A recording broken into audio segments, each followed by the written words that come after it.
Et je vais maintenant vous demander d'accueillir sous vous. Please welcome on stage Mr. Stéphane, who is the Director of Economic Development at EPAM. Mr. Alexandre de Navailles, Managing Director of KEDGE Business School. Mr. Victor AGOLLA, the County Chief Officer for Digital Economy and Startups in Nairobi. Mrs. Patricia Ricard, who is the President of the Paul Ricard Oceanographic Institute, and Mr. Vincent KOUAOH, who is the Deputy Governor of Abidjan.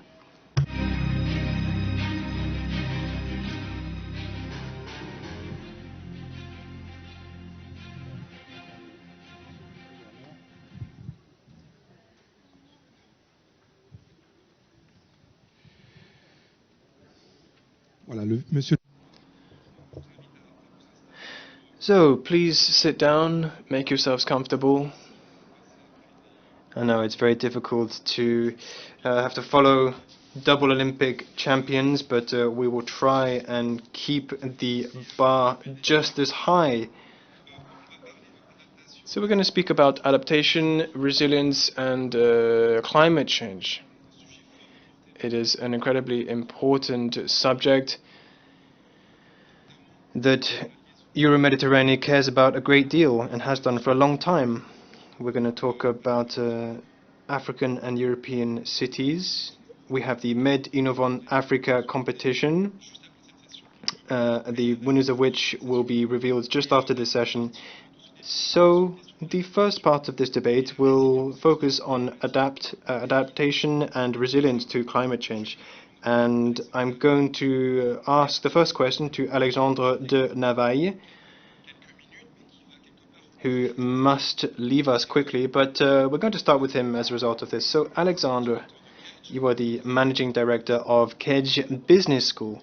It is a very renowned European and international business school which is very involved in climate change issues. What are the challenges and opportunities that have been highlighted by Solution to try and adapt to climate change in Europe and Africa? KEDGE has a campus in Africa.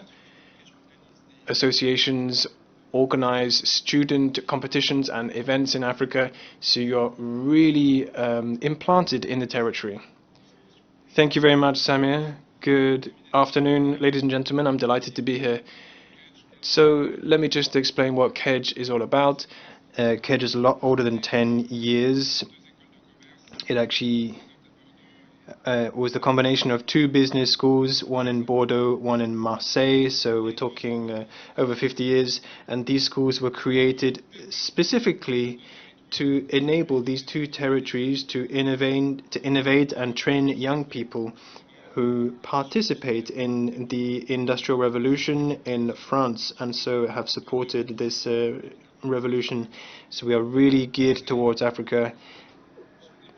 Marseille, with its Mediterranean epicenter and its opportunities in the Mediterranean, is a perfect place. It's a real hub of commerce and trade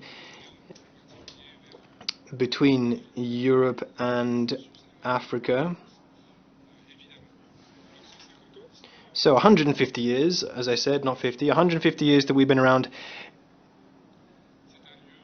Our business school is a place where we create knowledge and we disseminate it. A business school such as KEDGE is in France, but not only, it is also present in Africa, so in Dakar and Abidjan. So we have the Bordeaux Management School, which is in Dakar, so BEM Dakar and BEM Abidjan. We have 15,000 students, which are all overseen by 250 research professors. The mission, of course, is to teach and share know-how so that we can train young people and give them skills, as well as doing research, of course. A professor spends 50% of their time doing research on soft sciences such as humanities. Might be a bit of a strange term, but human research is just as important as harder sciences, and this helps us continue to innovate in science, specifically management. So, as I said, it is a real hub of innovation. A business school is also a place where we need to remember why we were created. We train young people who are looking to get into business. They want to turn their ideas into concrete projects. So, as I mentioned, we are really closely linked to innovation, and we care about what innovation can give us in terms of solutions to problems linked to climate change. So, as well as all of the other issues, such as society-based ones, inclusion-based issues, our students are encouraged to think about business thanks to the teaching of the 250 professors that I mentioned. They want to turn their ideas not just into projects, but real business ideas that after a time of incubation might actually turn into startups. So we accelerate.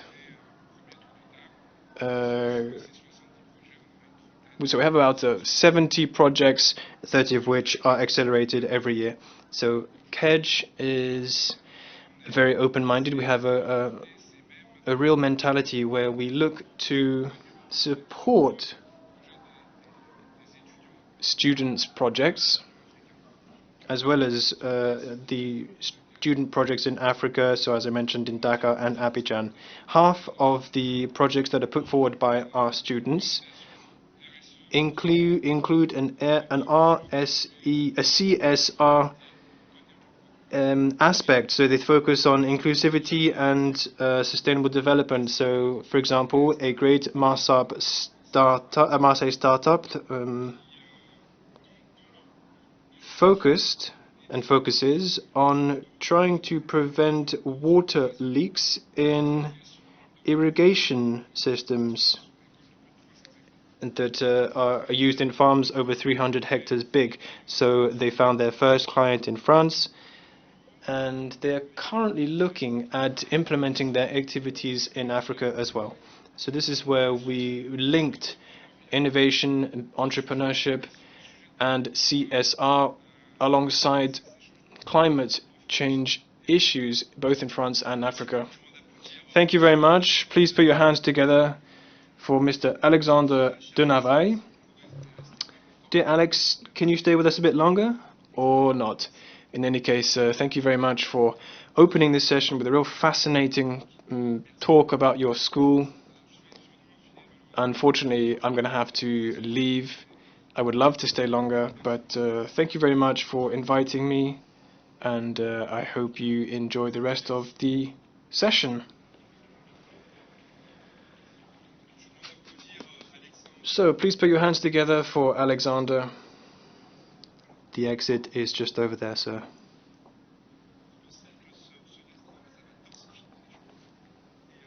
So the circle has become smaller, but this will intensify our talks. Next, Stéphane GHIO. EuroMéditerranée is an innovation laboratory to develop resilience to climate change. What are the main adaptation projects that you have in Marseille to try and fight the impact of climate change, please? Good evening. Thank you very much, Samir. Thank you for inviting me. EuroMéditerranée is focused on Mediterranean issues. So all operators in the area focus on sustainable city issues in the Mediterranean. So what does that mean? So we have 300 days of sun per year. We don't have that much rainwater comparatively. But when it does rain, it rains very hard. This is a Mediterranean city, of course. There's about 500 hectares of airport, and so most of the rain that does fall evaporates soon after. So we work on all of the issues to do with the water cycle, and we tend to see people manufacturing things for public spaces that look to actually make things waterproof. So now we're focusing on getting rid of waterproofing in public spaces. When we are looking to focus on the sustainability of the city, we must remember that cities produce 30% of carbon in the world, so things such as steelworks and construction, concrete, cement, as well as the other construction materials that are relevant. So mobility, synergy require materials, and in this context, we need to be thinking about all of this at the same time. So the EuroMéditerranée really tries to think about things to do with mobility. We have three main areas when we think. First of all is energy. How can we optimize energy to decarbonize our manufacturing activities in the city? Then manufacturing materials, so concrete, etc. We need to think about how we can optimize the use of these building materials, be they bio or geo-sourced. And the third thing is the circular economy. How can we reuse materials so that they aren't just simply thrown away? Some buildings are knocked down and the material is not reused, so it's wasted. So how can we really focus on ensuring that we have a really good circular economy? This is a real major challenge for many operators across the world with many different characteristics, including things such as the environment. So we really carry out a lot of innovative operations. We have an innovative laboratory with many different authorities involved on the Côte d'Azur. We have the city of Marseille, the region, the department, the government. The EPA is a government tool which is overseen by town planning departments. So part of the collective laboratory, we really tie into local government departments that are always thinking about how they can reduce their carbon impact. So that's the first major issue. The second challenge is how can we as a laboratory think about in industry. When you operate over 500 hectares, you are using a wide range of specific technology that is very industry based. So how can we make sure that technical solutions, innovative solutions can be copied elsewhere? We work on subjects that for us seem really important, such as the quality of the cycle of soil. We work on the quality of air, water, soil, and we are currently implementing a future park which will be about 20 hectares big, really important project for us. It's transforming an old, disused train station which has been polluted over the years, and we're looking at renovating it to try and get this soil back into a usable state. So we're not looking to externalize the soil elsewhere. So this is about 2,000 square meters of soil that we need to process, and so we can have lorries that take the soil away and then replace it. But actually what we're doing at the moment is how can we regenerate this soil on site and then be able to replant trees as soon as possible. If in a city we have 20 hectares, you might say, okay, this is great for the environment. Reducing heat temperatures as well is becoming a real major challenge too. Not just in Europe, in Africa, but also in Europe. But to do this, you must have, inevitably, you must consume more carbon to do so. So our issue is really to think about how we can decarbonize in the best way possible. And answering all of these issues is never easy. So we're looking at hopefully using bio-sourced materials, organic materials. Thank you very much, Stéphane. So Round of applause for Stéphane GHIO. Thank you very much for telling us about your leadership style as part of the EuroMéditerranée organization. And thank you very much for speaking to us about your laboratory vision. Patricia. And now over to Patricia. Patricia Ricard, which has been doing advocacy for the protection of the oceans, but also of the whole ecosystem. So how can we foster experience sharing between African cities and European cities in order to fight climate change? And then we will turn towards Nairobi. Thank you, Samir. Thank you for inviting me. First of all, we need a realistic analysis of our differences and of our common challenges. Let's start with the latter. Most coastal towns will have to face rising sea levels, soil erosion, and extreme weather events that will be increasingly strong and frequent. I like to think about the future by exploring history. Which countries have faced high temperature or water scarcity?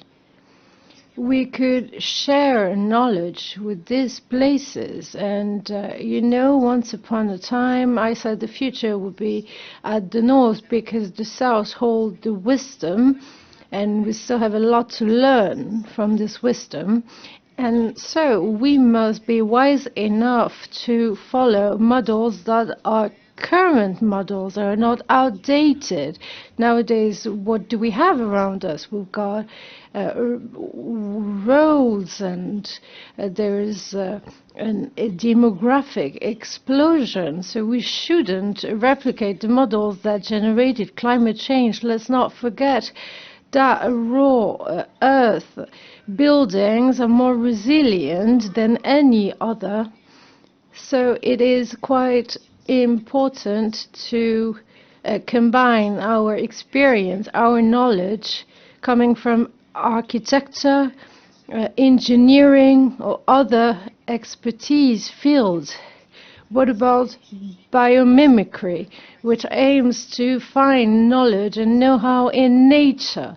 Nature is extraordinarily sustainable. It doesn't waste energy. It is fertile. It is resilient, too. So we should see the living creatures, living world from another perspective. There's another challenge which is important. We must introduce this living world into our cities. The living world comprises food and nature. A city cannot be resilient without living, without being a vibrant city. Now, as with regarding the food chain, we must close the loop because there's too much food waste today. So when you throw away half of your burger or half of your salad, you throw away the residual energy in it, all the water that has been used to make wheat grow, the wheat that made the bread in your burger. So we must reuse this waste and reintegrate this waste in the loop. So this is called bioremediation, and we must realize that in the future biodiversity will not necessarily be an issue but a solution. We should explore this field because we think about energy, we think about wind energy, but we tend to forget nature-based solutions. I am convinced that biology and biologists will have a vibrant future. As for food safety, We need to realize that we can't separate aquaculture and pisciculture because water will be increasingly rare. Water is too precious to be used only once. And let me tell you a story, or rather let me talk to you about an experience we carried out with our partners in Senegal. You've heard about aquaculture farms. Great aquaculture farms are not sustainable. They usually have an adverse impact. Whenever you settle a fish farm, you will produce a fish flour. And imagine when you, for tuna farmers, you need a lot of food to feed the tuna, and this goes increasing for other species. Consequently, we need to rethink industrial fishing. Fishing is for fishermen.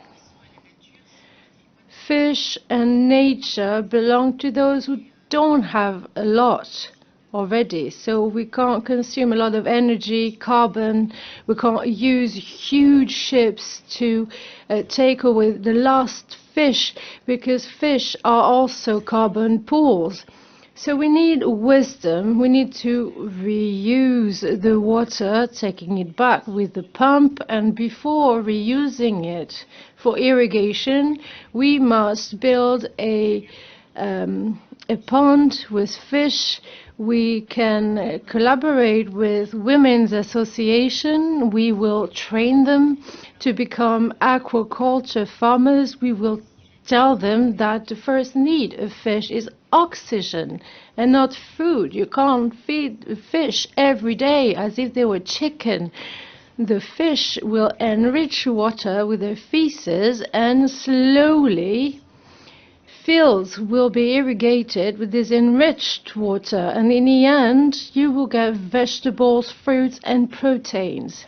At the moment in Africa, in many villages, there are no fish getting to villages because there's a high demand in fish flour, and this need is being financed transparently.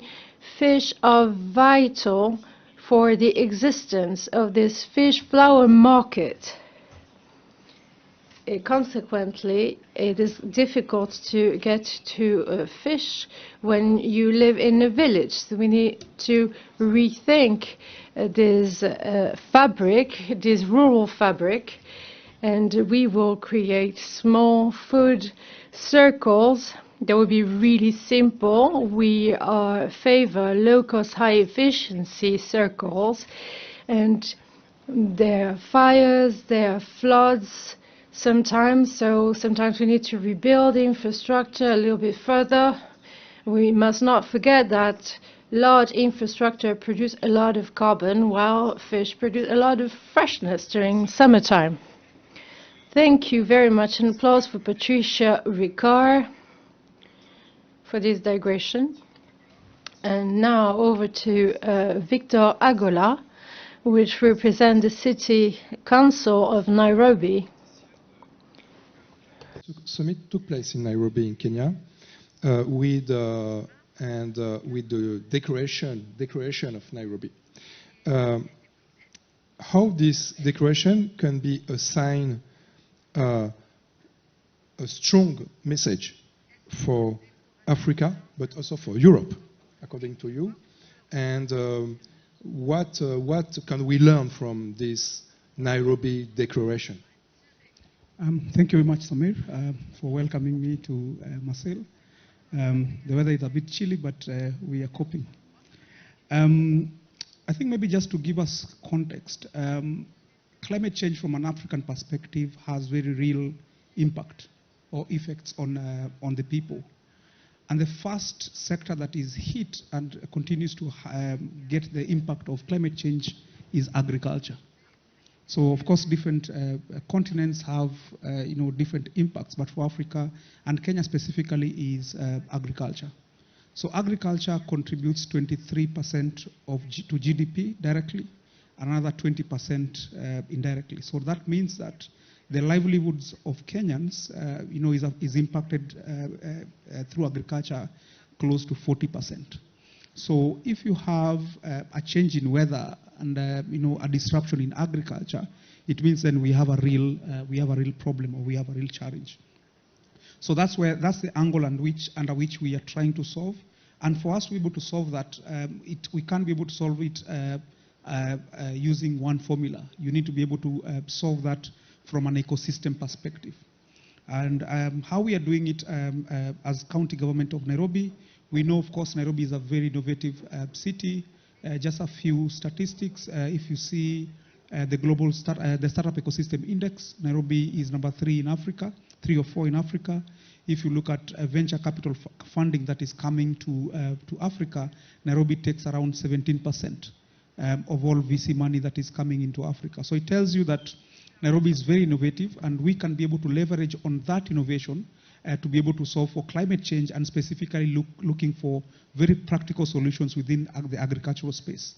So how then do we develop an ecosystem to be able to have very practical solutions around agriculture, of course, which is linked to climate change.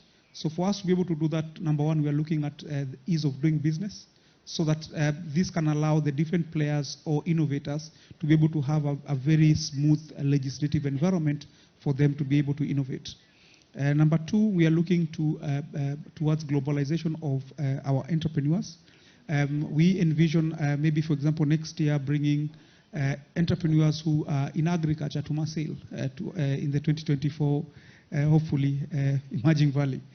For them to be able to learn, to be able to expand their horizon and look for the different solutions that they can be able to take back to Nairobi and help small-scale farmers.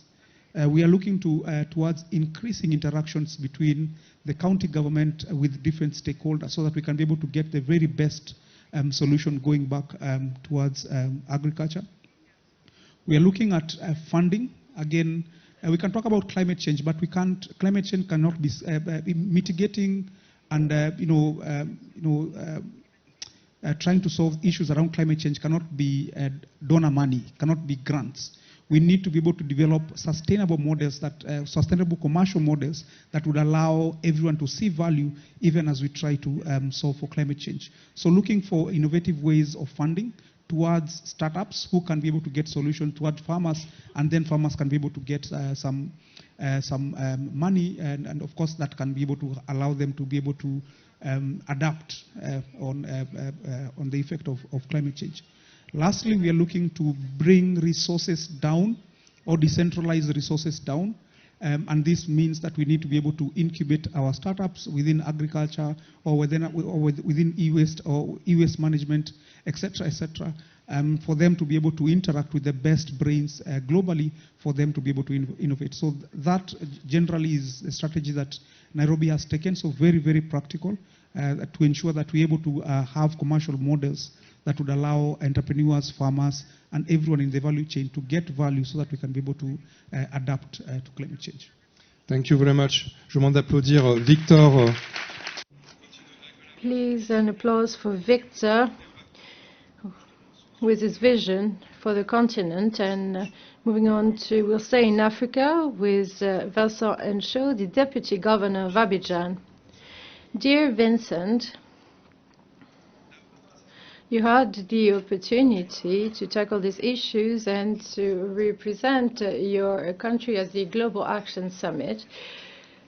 Does it showcase the ambition of Côte d'Ivoire facing climate change? Does it show that your country wants to engage in this sector? We talked about sport earlier.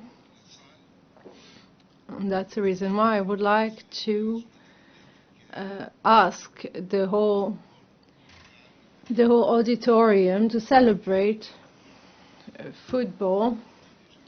In January 2024, we'll be organizing competition, and since we're in Marseille, a city that loves sport and that loves Côte d'Ivoire through Basile Boli and Didier Drogba, we'd love for you to come and support us again.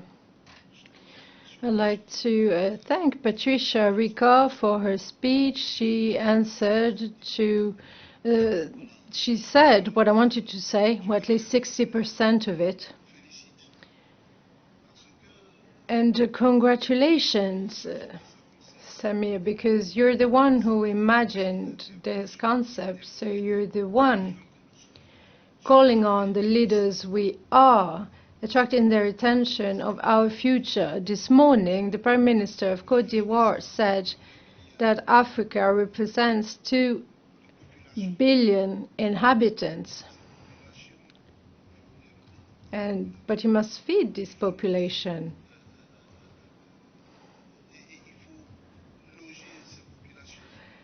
This population needs food, accommodation, transportation.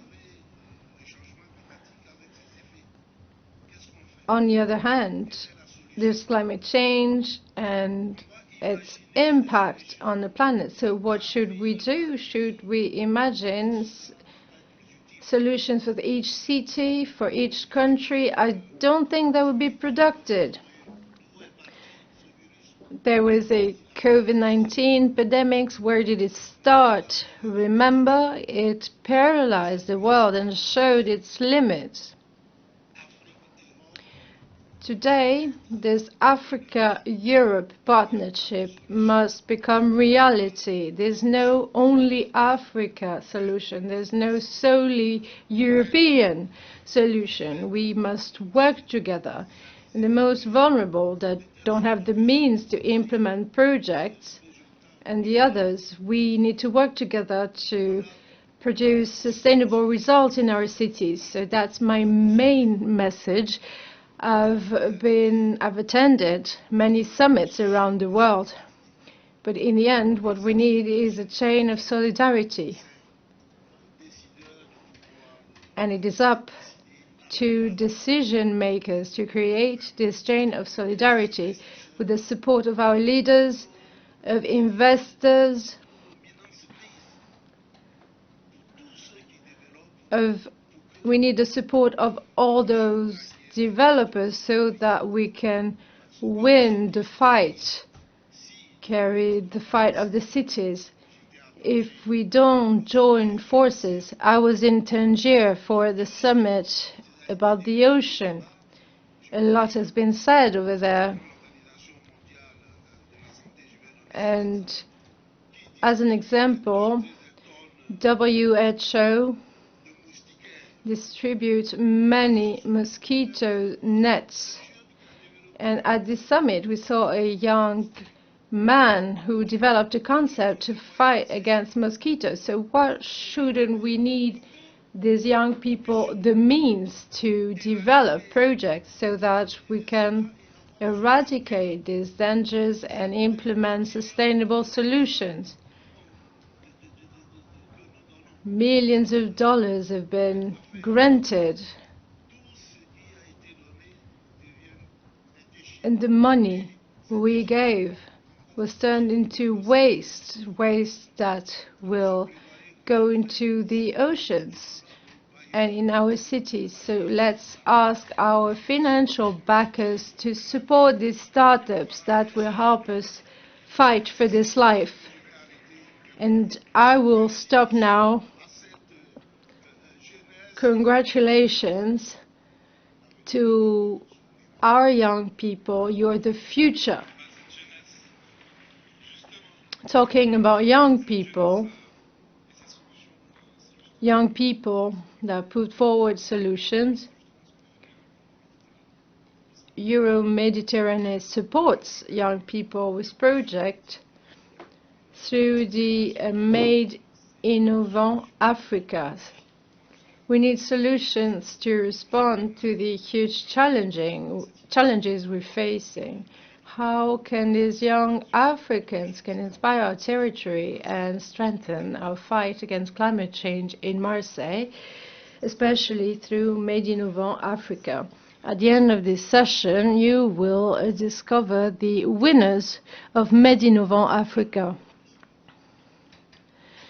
Patricia mentioned the word frugal earlier, and I see an ex-colleague of EuroMéditerranée, and I will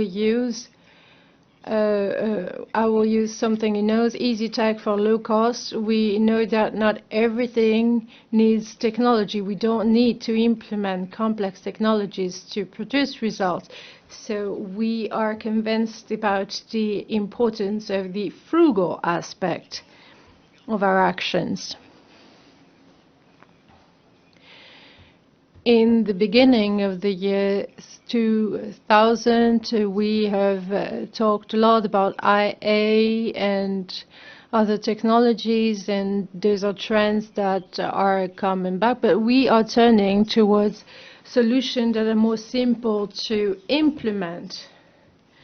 Some solutions can use technologies, but it doesn't have to. And we're convinced that that frugality and this capacity to find simple and relevant solutions could be a right answer provided by the African continent. That's why we created MedInnovant Africa.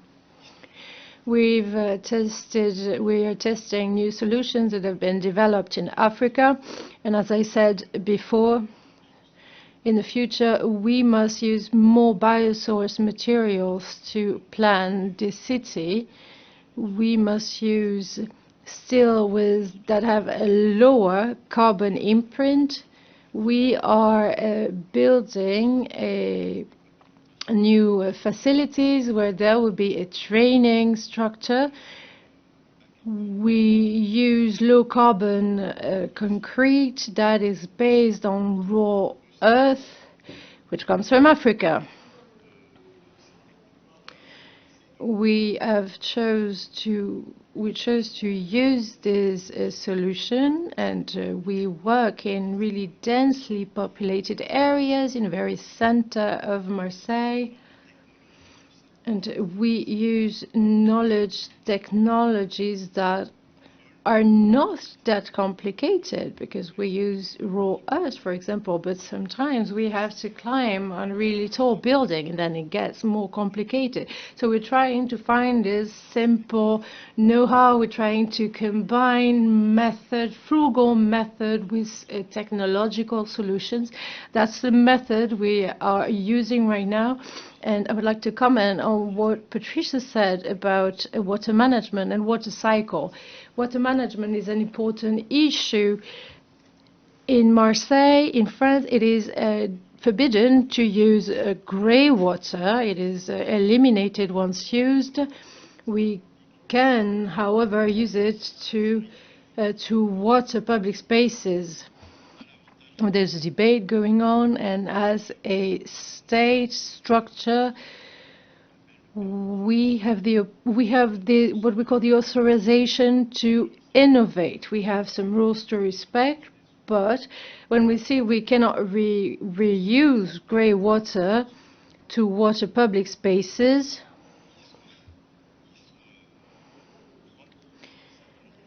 but we don't want to use clean water, because clean water will be wasted, will be lost. And as Patricia said, we must use and reuse the water cycle. So we are looking for frugal, simple technologies, and the goal of the MedInnovant Africa competition is to find solutions we could use in EuroMéditerranée. Thank you very much. And now over to Patricia.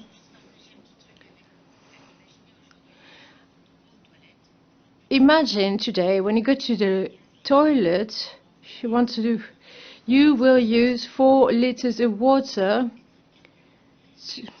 to eliminate what could be a great fertilizer. Go on YouTube, type pea power, and you discover a young African, a 14 years old African, that invented a motor that works with urine. So imagine, in 30 years of time, your children could say, oh, can you imagine, they use water to produce oil and then to put all the waste into the ocean. Imagine. So if I want to send a message today, it is that we've got biology, physics, and chemistry on our side. So whatever you do, just try to find a biologist, a physician, and a chemist around you. They will provide you with future solutions. Thank you, Stéphane, GHIO, and Patricia, because your comments have been complementary, and your comment, Patricia, has made us think.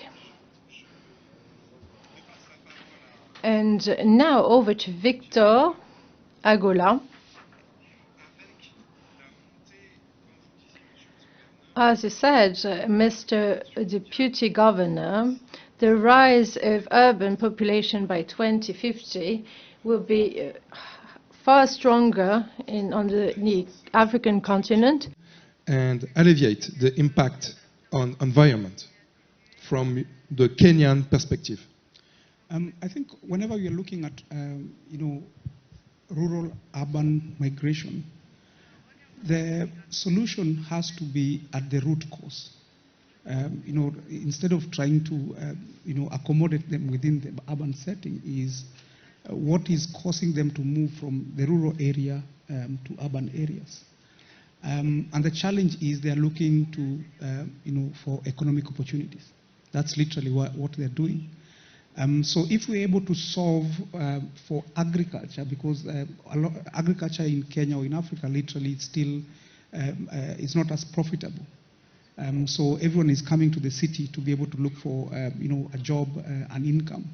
If we're able to, and this is my theory of change, is if we're able to really solve for agriculture at a small scale, bring those frugal technologies that can be applied to a rural farmer, whether it's using a USSD platform for them to get geospatial data, so that they can be able to know technologies for them to be able to test the soil, so that they know the kind of the type of nutrients that the soil needs, which of course has a direct impact on productivity. I think if we're able to use technology and just bring an ecosystem around this, and I like what my colleague has said, is we already are deploying resources to solve some of these challenges. It could be from NGOs that are trying, and they are using other means. If we can be able to channel those resources towards entrepreneurs, for them to be able to solve for some of these challenges, that whether it's in agriculture, climate change, etc., then we can be able to address many other side effects, one of which you've mentioned is rural-urban migration, and getting the pressure of major cities. So if we're able to decentralize, I think as I said in my opening remarks, is we need to be able to bring those resources closer to the young people. We need to build for them hubs, so that these hubs are not only in capital city or in major cities, but even in satellite cities.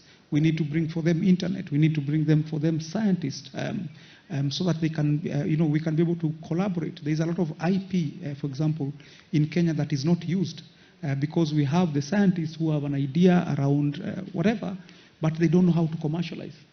So how can we be able to take advantage of that? So I mean, for us as a county government is looking at the ecosystem generally and trying to be able to solve for the ecosystem, which then will be able to get solutions for the effects of what we are seeing.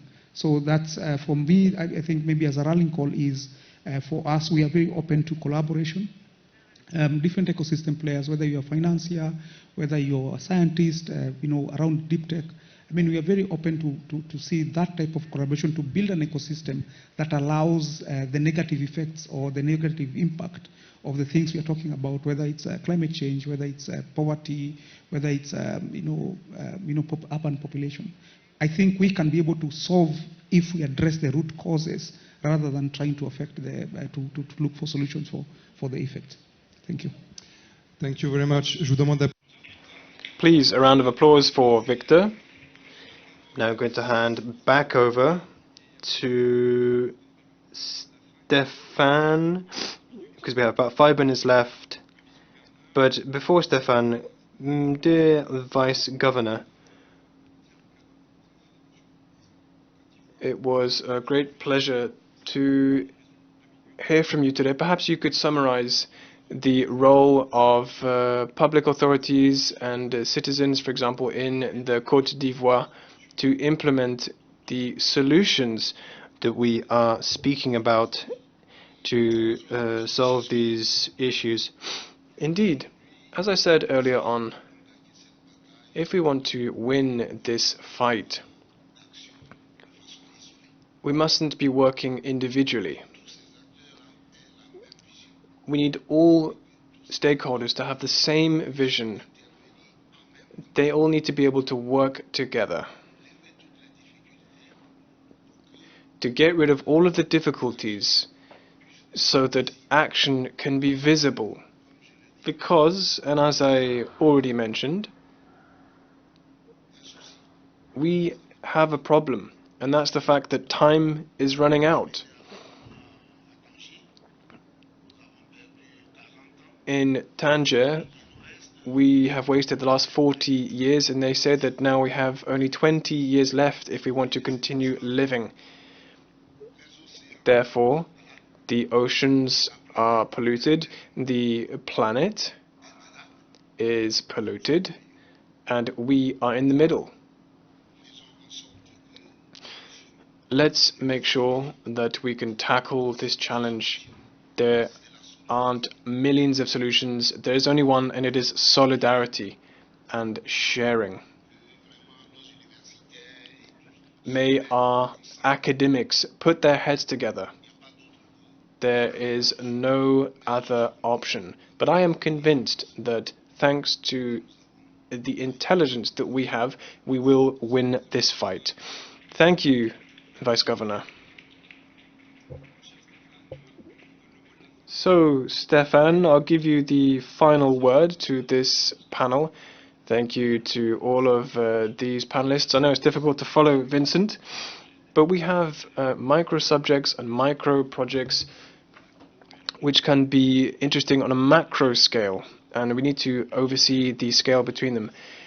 Emerging Valley is a bridge year after year that helps us come closer together, and I am convinced that we need and we will be able to achieve all of the goals that we've given ourselves today.